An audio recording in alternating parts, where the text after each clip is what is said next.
नमस्कार विद्यार्थी मित्रांनो, आपलं सर्वांचं स्वागत आहे GK24 मराठी या एज्युकेशनल चॅनलमध्ये. तर पहा, आदिवासी विभाग भरतीची जाहिरात आलेली होती आणि आता त्याची परीक्षा सुद्धा होणार आहे. काही पदांचं वेळापत्रक सुद्धा प्रसिद्ध झालेलं आहे आणि राहिलेल्या पदांचंही 8 ते 10 दिवसांमध्ये आपल्याला त्याचं वेळापत्रक सुद्धा दिसू शकते. इथे महत्त्वाचं असं आहे, की जी जाहिरात प्रसिद्ध करण्यात आली, त्यामध्ये संपूर्ण जाहिरात आहे ती फक्त 611 जागांसाठी आणि जर आपण आदिवासी विभागामधील जागा पाहिल्या तर 4,000 पेक्षा जास्त जागा रिक्त आहेत. यापूर्वी महाराष्ट्र सरकारने जी-आर काढलेला होता, की 100% जागा भरल्या जातील. पण यामध्ये आपल्याला 100% तर सोडा 50% सुद्धा जागांची जाहिरात आलेली दिसत नाही. तर जागा कोणत्या रिक्त आहेत? आपण पाहूया सविस्तर माहिती. तर पहा मित्रांनो, या ठिकाणी तुम्ही पाहू शकता, की जून 2024 अखेर आदिवासी विकास विभागातील क्षेत्रीय कार्यालयातील पदांचा तपशील म्हणजे जून 24 पर्यंतचा हा तपशील आहे. 2024 मधीलच ह्या संपूर्ण ज्या काही आहेत ते रिक्त जागा आहेत. तरी देखील याची जाहिरात काढण्यात आलेली नाही. त्यामुळे आता जर आपण पाठिंबा याचा घेतला, तर नक्कीच जागांमध्ये वाढ होऊ शकते. पण त्यासाठी आपल्याला त्याच्या मागे लागणं आवश्यक आहे. तर सर्वात प्रथम पहा, गट अ जर पाहिलं तर मंजूर पदे होती 211. त्यापैकी भरलेली पदे आहेत 132. रिक्त पदे आहेत 80. त्यानंतर गट ब जर पाहिला आपण तर 332 मंजूर झालेली पदं आहेत. 145 भरलेली पदं आहेत आणि तर इथे तुम्ही पाहू शकता गट ब च्या जर पाहिल्या तर 332 मंजूर पदे आहेत. 145 भरलेली पदे आहेत आणि 187 पदे ही रिक्त आहेत. आपल्यासाठी महत्त्वाची आहे ती म्हणजे रिक्त पदे. त्यानंतर गट क जर पाहिलं तर 11,741 त्यापैकी भरलेली आहे 7,684 रिक्त आहेत 4,041. त्यानंतर पहा गट ड चं जर पाहिलं आपण तर 2,045 ही मंजूर पदे आहेत. 1913 ही भरलेली पदे आहेत आणि रिक्त आहेत 132 पदे. असा एकूण जर आकडा पाहिला तर आपल्याला 440 पदं जी आहेत ती एकूण रिक्त आहेत. या ठिकाणी यावरून आपल्याला लक्षात आलेलं आहे. तर पहा मित्रांनो, 4,440 पदे ही 2024च्या जूनपर्यंत रिक्त होती. म्हणजे जून महिन्यापर्यंतच आणि तरी देखील फक्त 611 पदांची जाहिरात आलेली आहे. आणि तुम्ही त्यासाठी अर्ज भरलेला असेलच. नक्कीच तुमची परीक्षा होणार आहे म्हणूनच तुम्ही हा व्हिडिओ पाहत असाल. तर आता एक तर आपल्याला नवीन जाहिरात येऊ शकते किंवा या जी भरती निघलेली आहे ऑलरेडी ज्यामध्ये मुलांनी फॉर्म भरलेले आहेत आणि अप्लाय केलेलं आहे जागेसाठी त्यामध्ये सुद्धा जागा वाढ होऊ शकते, जर सरकारने ठरवलं तर. पण त्यासाठी आपल्याला पाठिंबा देणं गरजेचं आहे. त्याचा पाठपुरावा करणं गरजेचं आहे. जर या जागेमध्ये आपल्याला वाढ करायची असल्यास किंवा नवीन जाहिरात पाहिजे असली तरी देखील आपल्याला त्याचा पाठपुरावा करावाच लागेल. पण नवीन जाहिरात येण्या अगोदरच ही जी जाहिरात सध्या निघालेली आहे, ती प्रक्रिया कंप्लीट होणार आहे. सध्या फक्त जाहिरात आली, मुलांनी फॉर्म भरले, अजून देखील परीक्षा झालेली नाही. वेळापत्रक आलं काही पदांचं, पण त्यांचा पेपर अजून बाकी आहे. तर त्यांचा पेपर होईल. नंतर इतर पदांचं वेळापत्रक येईल. त्यानंतर म्हणजे तुमची होणार आहे एक्झाम. एक्झाम नंतर लागेल तुमची ॲन्सर की. नंतर मग त्याच्या ॲन्सर की लागल्याच्या नंतर IBPS आहे, त्यामुळे ऑब्जेक्शन घेण्याचा काही प्रश्नच येत नाही. सरळ मेरिट लिस्ट लावण्यात येणार आहे किंवा IBPSच्या पद्धतीने निकाल लावण्यात येणार आहे आणि निकाल लागल्याच्या नंतर मग डॉक्युमेंट व्हेरिफिकेशन, मग अंतिम निवड यादी आणि मग नियुक्ती. तर अशी पूर्ण प्रोसेस झाल्याच्या नंतर नवीन जाहिरातीला सुद्धा पुढचं वर्ष लागू शकते. म्हणजे हे तर 2025 आहेच. पण ही जर प्रक्रिया पूर्ण करायची म्हटली तर नवीन जाहिरात आपल्याला 2026 मध्ये दिसू शकते. त्यामुळे या जी सध्या भरती निघालेली आहे, त्यामध्ये जागा वाढ जर सरकारने करून दिली, तर नक्कीच विद्यार्थ्यांचा फायदा हा होऊ शकतो. तर पहा मित्रांनो, यामध्ये आपण जागा वाढ संदर्भात कोणत्या जागा रिक्त आहेत, कोणती पदे भरलेली आहेत आणि किती जागा वाढू शकतात, त्याची माहिती घेतलेली आहे. आता आपण जाऊया, आपल्या सर्वांना माहीतच आहे, की आपला पेपर आहे.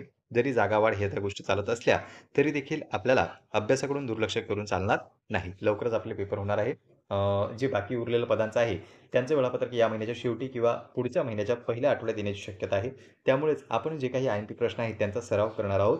आपण काल एक सुद्धा प्रश्नपत्रिका घेतली होती, ज्यामध्ये IMP 40 प्रश्नांचा सराव केला होता आणि आज देखील आपण 40 प्रश्नांचा सराव करणार आहोत. चला तर मग सुरुवात करूया आपण आपल्या आजच्या प्रश्नांना. तर पहा मित्रांनो, या ठिकाणी आपला पहिलाच प्रश्न आहे, की तत्वार्थ सूत्र खालीलपैकी कोणत्या भाषेत लिहिलेले आहे? तर ते आहे संस्कृतमध्ये. शक्यतोवर तुम्हाला जर अशा पद्धतीचे शब्द आढळले, ज्याचा उच्चार करणं कठीण आहे, तर तुम्ही एक लॉजिक लावू शकता, की ते संस्कृतमधील शब्द असतील.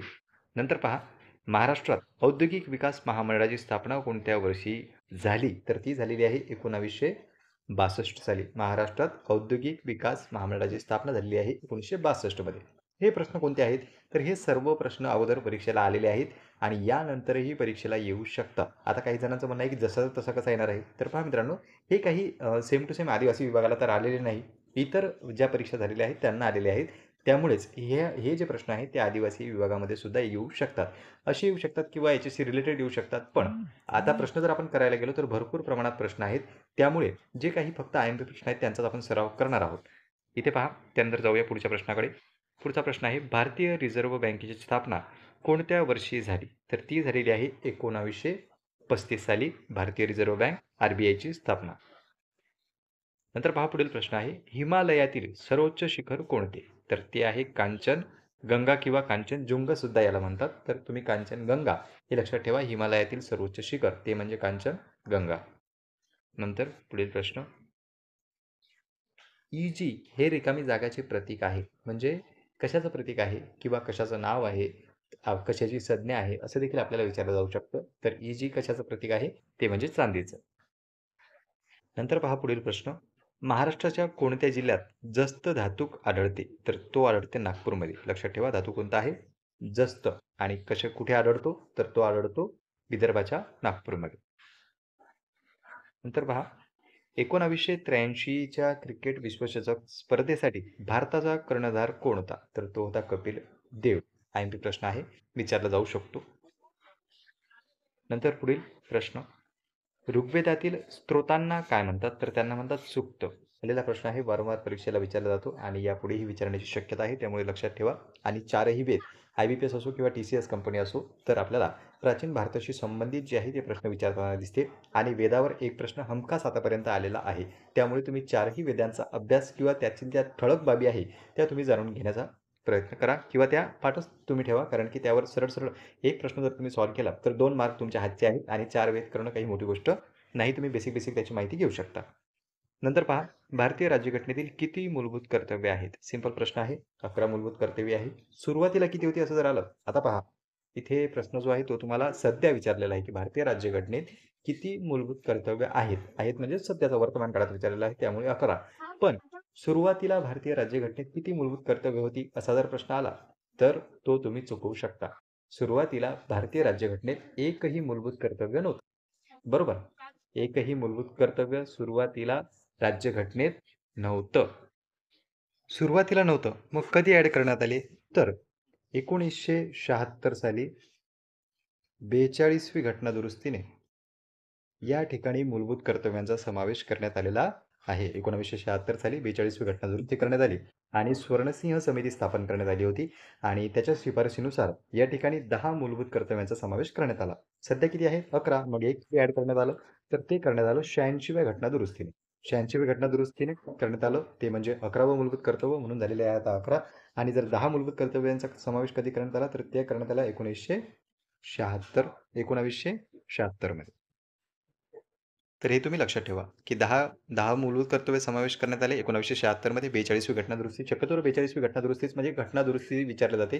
तर 42वीने ॲड करण्यात आले 10, 86ने करण्यात आले 11वं मूलभूत कर्तव्य. नंतर पुढील प्रश्न, भारताच्या 2011च्या जनगणनेनुसार अखिल भारतीय स्तरावर साक्षरतेत महाराष्ट्र कितव्या स्थानावर आहे? तर महाराष्ट्राचा क्रमांक आहे 6वा. 2011ची जनगणना आहे, यावर हमखास प्रश्न विचारला जातो. कधी कधी 2 ते 3 प्रश्न सुद्धा विचारले जातात, म्हणून त्यामधील ठळक बाबी तुम्ही लक्षात ठेवा. लिंग गुणोत्तराचं प्रमाण असो किंवा साक्षरतेचं प्रमाण असो किंवा घनता असो, हे जे आहे यावर आधारित शक्यतोवर प्रश्न विचारल्या जातात. पुढील प्रश्न, 1857च्या उठावानंतर बहादूर शहाला कोणत्या तुरुंगात ठेवण्यात आलेले होते? तर याचं उत्तर आहे रंगूण या तुरुंगात ठेवलेलं होते बहादूर शहाला 1857च्या उठावानंतर. पुढील प्रश्न, शिरोड समुद्र किनारा महाराष्ट्रातील कोणत्या जिल्ह्यात आहे? तर तो आहे सिंधुदुर्गमध्ये. पुढील प्रश्न, बाऊल लोकसंगीत खालीलपैकी कोणत्या राज्यातील आहे? तर ते आहे पश्चिम बंगालमध्ये. लोकसंगीत असो, लोकगीत असो किंवा शास्त्रीय नृत्य असो, यावर एक प्रश्न विचारला जातो. पुढील प्रश्न, कुतुबुद्दीन ऐबकने कोणत्या वर्षी त्याच्या राज्यकारभारास सुरुवात केली? तर 1206. IMP प्रश्न आहे, लक्षात ठेवा. पाहिलेलाच असेल तुम्ही, मध्ययुगीन भारतावर प्रश्न विचारले जातात आणि त्यामध्ये शक्यतोवर मुघलांवरच प्रश्न येतात आणि कधी कधी आपल्याला दिल्लीच्या गादी संदर्भात जास्त प्रश्न विचारलेले दिसतात. त्यानंतर पहा, पुढील प्रश्न, खालीलपैकी कोणत्या राज्यात सरहुल उत्सव साजरा केला जातो? तर तो केला जातो झारखंडमध्ये. लक्षात ठेवा, सरहुल उत्सव राज्य कोणतं आहे? झारखंड. पुढील प्रश्न, प्रशासनात सक्रिय भूमिका बजावणारी नूरजहाँ कोणाची पत्नी होती? तर ती होती जहागीराची पत्नी. काय करत होती ती? प्रशासनात तिचा सक्रिय सहभाग होता किंवा सक्रिय भूमिका होती आणि तिचं नाव काय होतं? नूरजहाँ. पत्नी कोणाची होती? जहांगीरची. पुढील प्रश्न. तुघलक घराण्याची सुरुवात कोणत्या वर्षापासून झाली? तर ती 1320 पासून झालेली आहे. पुढील प्रश्न. भारत हा जगातील कितव्या क्रमांकाचा गुळ उत्पादक देश आहे? तर तो आहे पहिल्या क्रमांकाचा. त्यानंतर पुढील प्रश्न. बॉम्बे मिल हँड असोसिएशन स्थापना 1890 मध्ये कोणी केली? तर याची स्थापना केलेली आहे नारायण मेघाची लोखंडे यांनी. कधी कधी वर्ष देखील विचारलं जातं. वर्ष बऱ्याचदा परीक्षेला आलेलं आहे. 1890 लक्षात ठेवा. आणि स्थापना कोणी केली? तर नारायण मेघाजी लोखंडे यांनी. पुढील प्रश्न. अकबरनामा कोणी लिहिला? तर तो लिहिलेला आहे अबुल फजल यांनी. पुढील प्रश्न. पैस या पुस्तकाच्या लेखिका कोण आहेत? तर त्या आहेत दुर्गा भागवत. ज्या काही इम्पॉर्टंट महिला आहेत त्या सुद्धा तुम्ही लक्षात ठेवा. चर्चेतील महिला आहेत त्यावर प्रश्न विचारले जातात. मग ते स्पोर्ट्स संदर्भात असो, एखादी समिती स्थापन करण्यात आलेली असो किंवा एखाद्या लेखिका असो, तर त्यावर प्रश्नही विचारल्या जातात. समाजसेविकेवर सुद्धा प्रश्न विचारले जातात. नंतर पहा, खालील शब्दाचा विरुद्धार्थी शब्द ओळखा. तर रिपूचा विरुद्धार्थी शब्द विचारलेला आहे, तर त्याचा विरुद्ध होतो मित्र. तर असंही तुम्ही लक्षात ठेवा, मित्राचा विरुद्धार्थी काय होतो? रिपू. रिपूचा विरुद्धार्थी मित्र. नंतर पुन्हा विरुद्धार्थी शब्द आहे आदर, अनादर. त्यानंतर पुढील प्रश्न आहे समानार्थी शब्द. नदी, सरिता. लक्षात ठेवा, नदीचा समानार्थी आहे सरिता. पुढील प्रश्न. समास ओळखायचा आहे. प्रतिक्षण हा कोणता समास आहे? तर तो अव्ययभाव समास आहे. पुढील प्रश्न. धग असतेस आसपास हा कोणाचा कविता संग्रह आहे? तर तो कल्पना दुधाळ यांचा संग्रह आहे. भावे प्रयोगात कर्म असल्यास कोणत्या विभक्ती असतो? तर द्वितीया. भावे प्रयोगात जर कर्म असले तर द्वितीय जी आहे ती विभक्ती असते. पुढील प्रश्न. खालील शब्दाचा लिंग बदला. रेडा, म्हैस. पुढील प्रश्न. वाक्यातील कर्ता, कर्म, क्रियापद यांच्या रिकामी जागाला प्रयोग असे म्हणतात. तर परस्पर संबंधांना प्रयोग असे म्हणतात. कधी कधी व्याख्या विचारल्या जातात. सुरुवातीला प्रश्न शब्दांवर येत होते, आताही शब्दांवरच प्रश्न येतात, पण कधी कधी तुम्हाला प्रश्नामध्ये व्याख्या सुद्धा दिलेली असू शकते आणि खालील शब्द विचारलेला जाऊ शकतो. खालील शब्दाचं अनेक वचन करा. तर वासरू त्याचं होतं वासरे. आकारांत पुल्लिंगी नामाचे अनेक वचन रिकामी जागा होती. तर एकारांत. पसायदान कोणत्या संताने लिहिलेले आहे? तर संत ज्ञानेश्वरांनी लिहिलेलं आहे पसायदान. आता जे काही आपले संत आहे महाराष्ट्रातील त्यांच्यावर एक प्रश्न आपल्याला विचारायचा असतो. संत नामदेव, संत तुकाराम, संत ज्ञानेश्वर, राष्ट्रसंत तुकडोजी महाराज त्यांच्यावर शक्यतो काय, एक तर त्यांचं जन्मगाव किंवा त्यांचं कार्यक्षेत्र जे काही असेल ते किंवा त्यांची समाधी जिथे असेल ते विचारलं जातं. नाहीतर मग त्यांच्या साहित्यावर प्रश्न विचारले जातात. त्यांचे काही संग्रह असतील किंवा ग्रंथ असतील त्यावर आपल्याला प्रश्न नक्कीच विचारलेले दिसतात. पुढे पाहूया. पुढील प्रश्न आहे अजरामर शब्दातील समास ओळखा. तर हा द्वंद्व समास आहे. गायी या शब्दाचे एक वचनी रूप काय होईल? तर त्याचं होतं गाय. विरुद्धार्थी शब्द सांगा. तर दुर्भिक्षाचं विरुद्धार्थी आहे सुबत्ता. पुढील प्रश्न. वचन बदला. फूल फुले. वचन बदला म्हटलं म्हणजे काय? जर एक वचन दिलेलं असेल तर आपल्याला अनेक वचन करायचं आहे आणि अनेक वचन दिलेले असतील तर आपल्याला एक वचन करायचं आहे. प्रश्न. नासी फडके यांचे कोणत्या साहित्य प्रकारात महत्वाचे योगदान आहे? तर कादंबरी या क्षेत्रात योगदान आहे. पुढील प्रश्न. खालील वाक्याचे पूर्ण वर्तमानकाळी रूप कसे असेल? म्हणजे हा जो वाक्य आहे सुरुवातीला आपल्याला हे समजलं पाहिजे की हे वाक्य कोणत्या काळातील आहे. तर मधु लाडू खातो हे वाक्य कोणत्या काळातील आहे हे जर आपल्याला कळलं तर आपण त्याचं पूर्ण वर्तमानकाळी रूप करू शकतो. आता हा हा कोणता आहे आपला? हा आहे मधु लाडू खातो, मी शाळेत जातो, मी पाणी पितो. साधा वर्तमान काळ. याचा आपल्याला काय करायचं आहे? पूर्ण वर्तमान काळ. म्हणजे मधुने लाडू खाल्ला असं आपण म्हणू शकतो. खाली त्याचं उत्तर असेल हे पहा.